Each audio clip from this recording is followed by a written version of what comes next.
I've been an entrepreneur all my life.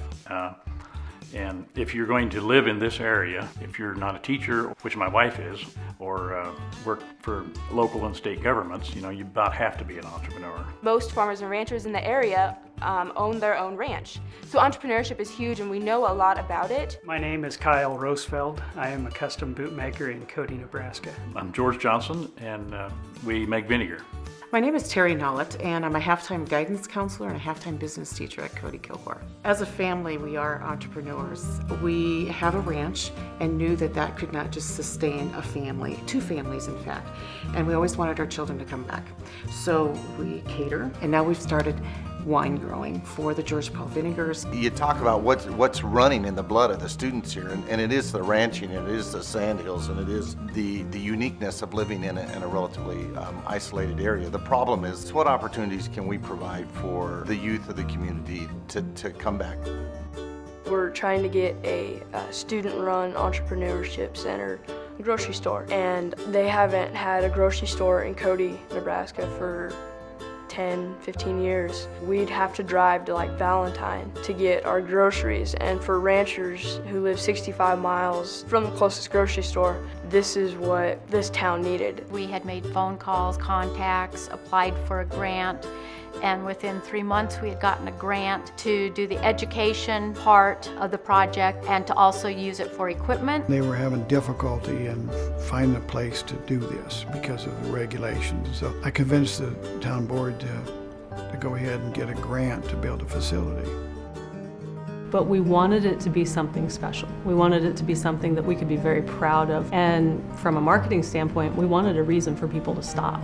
We didn't want to just be another grocery store or a convenience stop for the people traveling down Highway 20. The Vinegary Building is a straw bale building, and we constructed it ourselves. When Stacy saw our building and we were talking about the grocery store, I suggested that might be an option to consider, because it would be something that the students could be very involved in terms of the construction of it. We actually had big 1,300-pound round bales of straw, and we tore them apart and then square baled them and actually set them up and stuccoing and doing all the cement, and it's all pretty much volunteers. This project has been about 2 things. It's been about the community and it's been about the kids. And eventually, this has been a 3-year project and we're not done yet. Eventually this will bless the community. It's already blessed the kids. I believe the strength of the store with the school is the opportunity to teach kids just tremendous leadership principles, work principles, what it takes to start a business. It's just really important for kids that are in agriculture, who know how to get up early and work through the heat and work all day long and just do what needs to be done. They're used to muscle work. It's also important to do some brain work.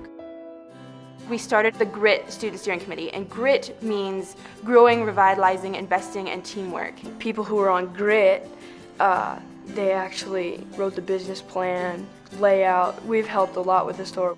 My role on this committee has really been a lot of public relations and media, so I wrote a lot of the articles. If you step back and look at what they've learned already, they're light years ahead of students their own age in that experience, that process. And in essence, that's what that entrepreneurship curriculum is about. We have an entrepreneurial class in which we'll try to do a business plan for students and try to get ideas generated so that they could do something. We want to do a little customer service practice. We want them to be dependable. We want the manners, coming to work on time, and everything that every employer wants. The students will help the store in merchandising and marketing, and I know they're going to be behind the cashier and they're going to be stocking shelves. The benefit of that entrepreneurial, or even what we're doing down there with that facility, when you see those students involved, and particularly the ones that are disengaged in the learning process, that's a whole new experience and something that they can actually wrap themselves around. My 16-year-old son is typical. He doesn't really care to get up in the morning. By coming down to the grocery store and helping out, it's been great working with the guys around here because they value the help that he's put into it. It's given him a purpose. A lot of adults underestimate our youth today. You know, I'm beyond being surprised. With our youth today, I expect the conquering of the impossible, you know, because I've seen it. And if you empower those youth, they'll rise to the occasion. This doesn't happen overnight. It's not easy, but it's worth it.